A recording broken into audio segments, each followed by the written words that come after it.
কলকাতা হাইকোর্টের দুর্দান্ত রায়, শিক্ষকদের পাশে দাঁড়ালো কলকাতা হাইকোর্ট। এই রায়ে বিশাল জয় পেল শিক্ষক শিক্ষিকারা, একথা বলতেই হয়। এবং রায়ে বলে দিয়েছে পরিষ্কার, শুধু বকেয়া দিলে চলবে না, বকেয়ার সঙ্গে 6% সুদ অ্যাড করতে হবে। 6% সুদ সহ বকেয়া টাকা মেটাতে হবে শিক্ষকদের, এবং এই টাকা পরিশোধ করতে বাধ্য থাকবে রাজ্য সরকার। কলকাতা হাইকোর্ট শিক্ষকদের পাশে দাঁড়িয়ে মামলার রায়ে পরিষ্কার বলেছে যে হাইকোর্টের পক্ষ থেকে জারি করা নতুন যে নির্দেশ, সেই নির্দেশ অনুযায়ী সম্পূর্ণ ভাতা মেটাতে হবে এবং 6% সুদ সহ মেটাতে হবে। ঘটনার সূত্রপাত 2012 সালের একটি নির্দেশিকা। 2012 সালের নির্দেশিকায় ছিল শিক্ষক শিক্ষিকাদের জন্য যে কোনো পরিবারে যদি স্বামী স্ত্রীর মধ্যে একজন সরকারি বা সরকারি সাহায্যপ্রাপ্ত স্কুলের শিক্ষক শিক্ষিকা হয়ে থাকেন এবং অপরজন কোনো বেসরকারি সংস্থার কর্মী হয়ে থাকেন, তাহলে উনি একটি বিশেষ সুযোগ সুবিধা তাদেরকে দেওয়া হতো। তাদেরকে নিয়ম অনুসারে স্বামী স্ত্রীর মধ্যে যে কোনো একজন হাউস রেন্ট বাবদ ভাতা পেতেন রাজ্য সরকারের কাছ থেকে। কিন্তু 2012 সালের এই নিয়মটি চালু হওয়ার পর 2021 সালে সেই নিয়ম বাতিল করে দেওয়া হয় রাজ্য সরকারের পক্ষ থেকে। এই 2012 সাল থেকে 2021 সালের মধ্যে বাড়ি ভাড়া বাবদ 1 টাকাও পায়নি শিক্ষক শিক্ষিকারা, এমনটাই অভিযোগ করেছিলেন 14 জন শিক্ষক শিক্ষিকা। এই 14 জন শিক্ষক শিক্ষিকার মামলায় কলকাতা হাইকোর্টের পর্যবেক্ষণ এবং মামলাকারীদের অভিযোগ যে এখনো পর্যন্ত বাড়ি ভাড়া বাবদ 1 টাকাও দেয়নি। এর আগেও কলকাতা হাইকোর্ট বাড়ি ভাড়া বাবদ টাকা মিটিয়ে দেওয়ার নির্দেশ দিয়েছিল, কিন্তু সেই নির্দেশ পালন করেনি রাজ্য সরকার। এখনো পর্যন্ত সেই নির্দেশ পালন করেনি রাজ্য। সেই জন্য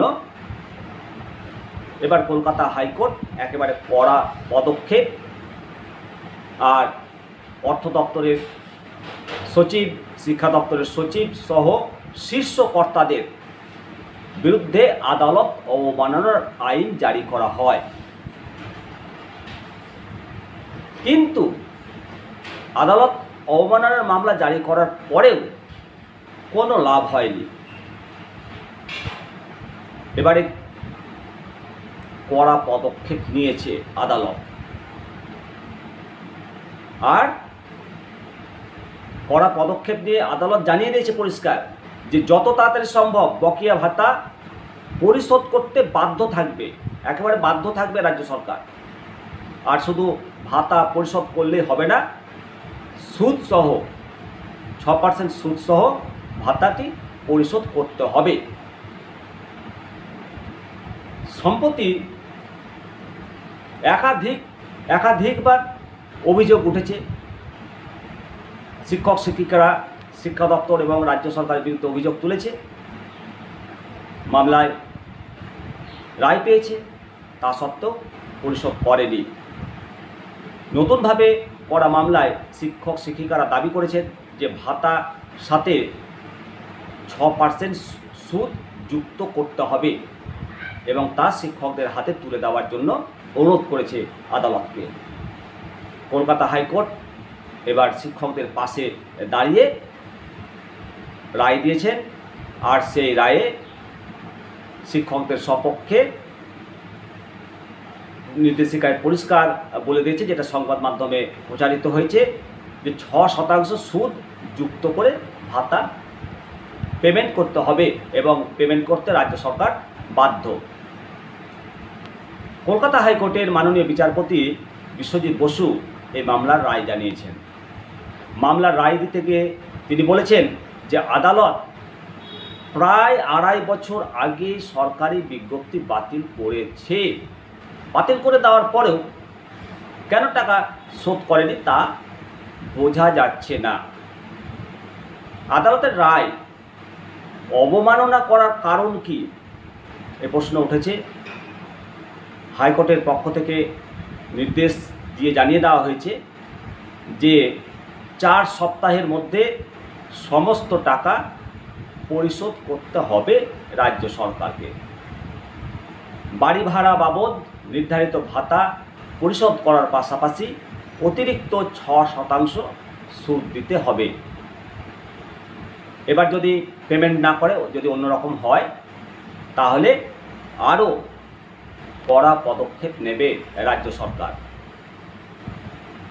2.5 বছর আগে রায় ঘোষণা হওয়ার পরও সমস্যা মেটেনি। সমস্যা কেন মেটেনি এই নিয়ে প্রশ্ন তুলেছে হাইকোর্ট নিজে। রাজ্য সরকারের এতটা গাফিলতি, এই গাফিলতি কোনো মতোই কাম্য নয় বলেছে কলকাতা হাইকোর্ট। এবং সরকারের পক্ষ থেকে দেওয়া রিপোর্ট অনুসারে সামান্য কিছু ক্ষেত্রে বকেয়া টাকা পরিশোধ করা হয়েছে, কিন্তু সিংহভাগ বকেয়া টাকা এখনো পর্যন্ত পরিশোধ করা হয়নি। এতদিন ধরে বকেয়া টাকা বাকি রাখা অর্থাৎ আটকে রাখার কোনো কারণও দেখাতে পারেনি সরকার। হাইকোর্ট জানিয়েছে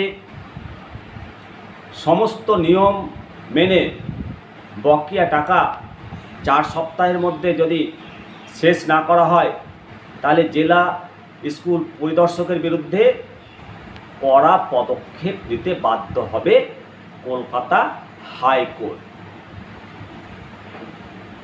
অবশ্যই শিক্ষক শিক্ষিকাদের এই বকেয়া টাকা দীর্ঘদিন ধরে পড়ে আছে।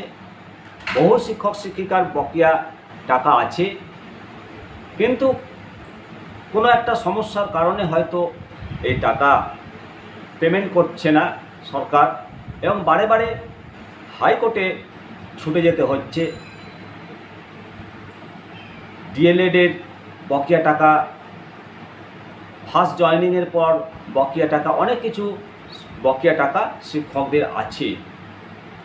আশা করি কলকাতা হাইকোর্ট যে নির্দেশ দিয়েছে, এই হাইকোর্টের নির্দেশের ফলে শিক্ষক শিক্ষিকারা তাদের বকেয়া টাকা খুব তাড়াতাড়ি ফেরত পাবেন এবং রাজ্য সরকারের সদিচ্ছা হবে। আর যে সমস্ত শিক্ষক শিক্ষিকা এখনও পর্যন্ত বকেয়া টাকা পাননি, তারা তাদের টাকা পাবেন এবং রাজ্য সরকারও সেই টাকা দেওয়ার ব্যবস্থা করবেন বলে আশা রাখি। অবশ্যই আপনারা কমেন্ট করবেন। নিমতিতা দর্শন, আপনাদের সঙ্গে আমি এতক্ষণ শিবরাম সরকার। শেয়ার করবেন, লাইক করবেন, ভালো থাকবেন।